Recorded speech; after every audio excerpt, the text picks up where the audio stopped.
Hello everyone. So today we are going to see like what worked for me and it got me 80 out of 100 marks. So as we know कि जो 106 code है और जो हमारा batch रहा है अभी रिसेंट में जिन्होंने एग्ज़ाम दिया है उनको बुक्स मिली भी नहीं. Like after exam we got the books 106 and 107. So it was very difficult for us to prepare and हमें पता है कि 105 and 106 के एग्ज़ाम में सिर्फ like no gap.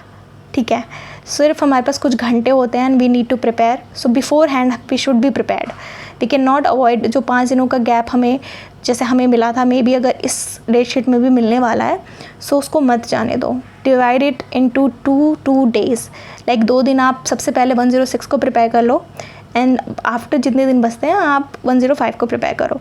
And it's very easy to get 106. Like literally it is very easy subject. Like the part MHI 106 code जो है हमारा बहुत इजी है एंड 80 मार्क्स आ गए without book without any thing only because of the ज्ञान कोश पे आपका मटेरियल अवेलेबल है.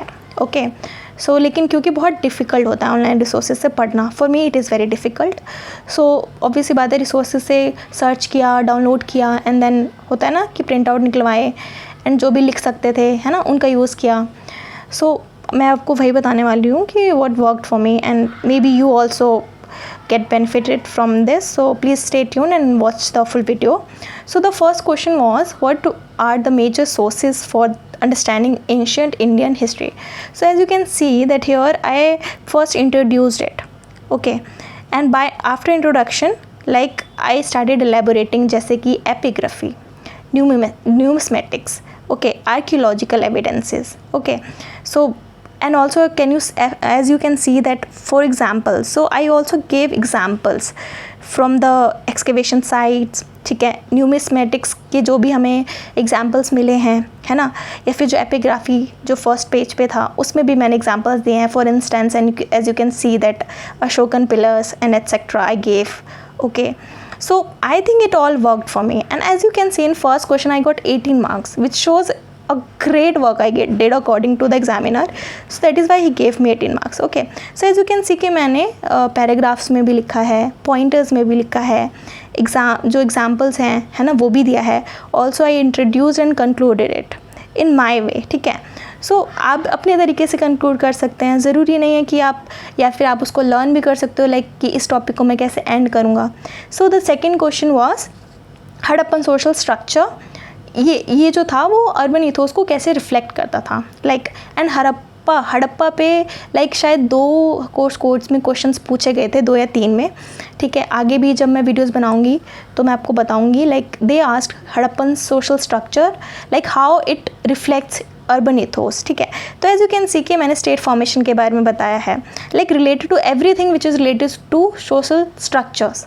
ठीक है, कि सोशल स्ट्रक्चर में ऑब्वियसली बात है कि क्राफ्ट प्रोडक्शन, ठीक है, या फिर वो मेटल का यूज़ करते थे नहीं करते थे, वो ब्रिक्स का जो प्रोडक्शन होता था है ना उनमें क्या सिमिलैरिटीज़ थी, घरों में क्या सिमिलैरिटीज़ थी. Like everything I knew I tried to put it here. ठीक है, ऑल्सो मैंने इसमें भी एज यू कैन सी कि एग्जाम्पल्स लिखे हैं. ठीक है, इसको इंट्रोड्यूस किया है. ठीक है, and also in the and I concluded it. ठीक है, और जब आप कंक्लूजन लिखते हैं ना तो you can reflect your answer. Like जो भी आपने आंसर में चीज़ें डाली हैं ना आप उनको भी समहाउ लाइक कंक्लूजन में लिख सकते हो कि आपने hence we can see that इस तरीके से ये हुआ है ना. एज यू कैन सी मैंने लिखा है कि we conclude from the lens of social structure that to gain urban ethos in any society और civilisation, cooperation among civilians, providing and helping each other's interest and authority at center played a crucial and important role. And these factors were present in Harappan and it helped them to develop the urban ethos. So from now I think it must be clear that you need to give them conclusion like yeah this statement reflects that they had a urban ethos due to this and this and this. Okay, then next I chose the topic which was related to the views of B.D. Chattopadhyay and the Norman Ziegler's view on Rajput class.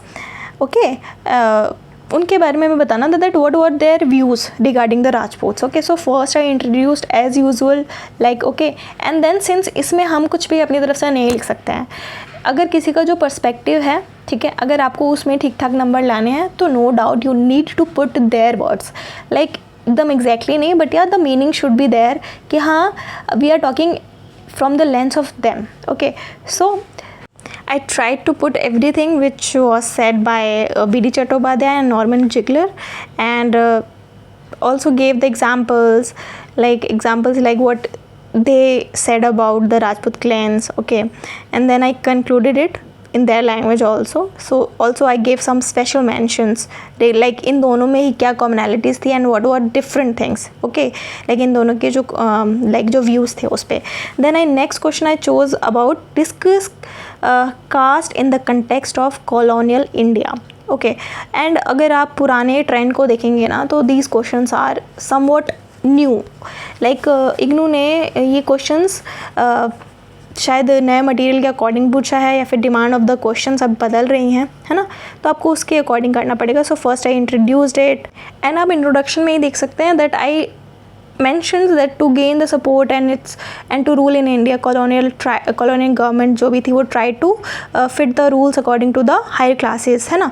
so obviously बात है कि cast में सारे ही classes include होंगे, whether it is Brahmins, Rajputs, okay, Shudras, है ना. so all of them will be included here. So here I tried to mention everyone, ठीक है, with respect to, so that अरे उनके लिए क्या रिफॉर्म्स करे गए थे. ऑब्वियसली बात है कि बहुत सारे एक्ट्स लाए गए थे related to some specific caste और स्पेसिफिक ट्राइब्स, है ना, या फिर बहुत सारे हमारे जैसे बी आर अम्बेडकर, ज्योतिराव फुले, ये जो सब थे इन्होंने कुछ ना कुछ चीज़ें शुरू कर दी, जैसे कि है ना right to education, temple entry, जो भी हमारे मूवमेंट्स थे, है ना. तो everything I try to put in here and then I concluded it.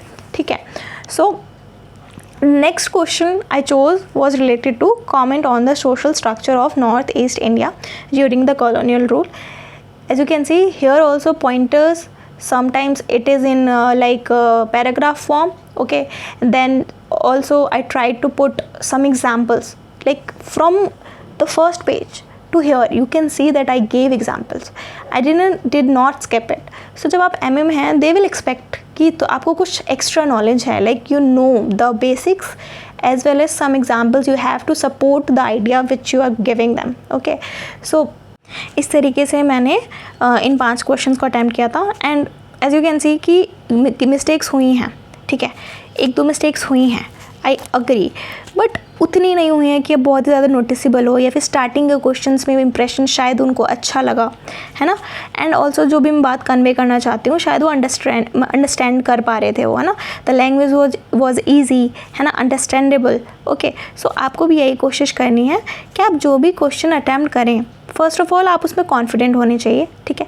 Secondly you should be knowing some examples to support your ideas. Thirdly जब आप क्वेश्चंस को एलैबोरेट करें, है ना, तो उसमें पॉइंटर्स एंड पैराग्राफ दोनों का मिक्स करें. ऐसा भी नहीं कि बहुत ही शॉर्ट बना दिया लाइक पॉइंटर्स में और आपके पास मटीरियल ही ख़त्म हो गया, या फिर पैराग्राफ में कि आपने बहुत ज़्यादा उसको भर दिया. हेडिंग्स का यूज़ ज़रूर करना है. अगर हेडिंग्स लिख रहे हैं देन अगर आप पैराग्राफ में लिखेंगे तो थोड़ा अच्छा लगता है, ठीक है, क्योंकि ऑब्वियसली बात आपको 5 क्वेश्चन अटैम्प्ट करने होते हैं. And pages as you can see कि इनके पास मतलब हमारे पास सिर्फ 23-24 ही होते हैं, है ना. तो आपको कम वर्ड्स में लाइक 500 वर्ड्स में आपको बहुत सारी चीज़ें कई बार 2 क्वेश्चंस मिक्स करके वो पूछ लेते हैं, है ना. सो इसमें तो ऐसा कोई क्वेश्चन नहीं था जो 10 मार्कर हो, but they can also ask you 10 marker, है ना.